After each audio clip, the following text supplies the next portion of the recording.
Singapore, an economic miracle. In one generation, this tiny Southeast Asian island has made the move from third world status to first.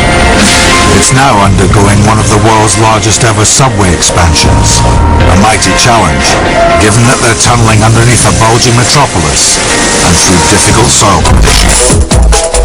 Singapore is one of the most densely populated countries in the world. 4 million people packed onto a tiny island. That's 15,000 people every square mile.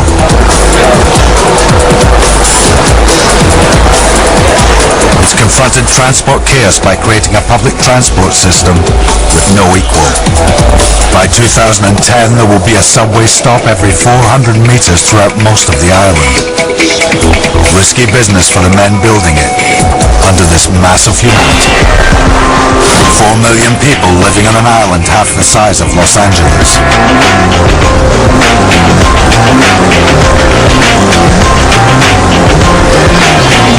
It's one of the richest and most culturally diverse countries in Asia. It's also said to be the most modern and efficient city in the world.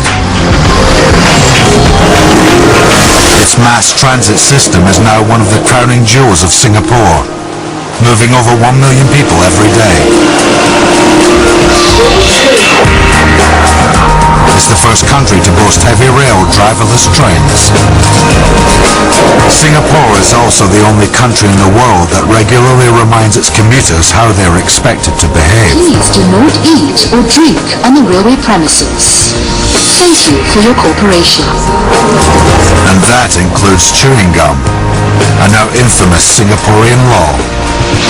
You know that the reason why chewing gum was banned in Singapore, one of the reasons, is that somebody would stick a piece of chewing gum and the doors of the train wouldn't close. And so the train couldn't move.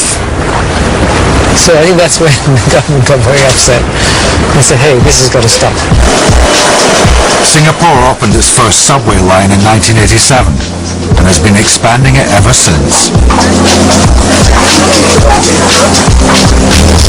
Singaporeans are master planners. They prepare for everything.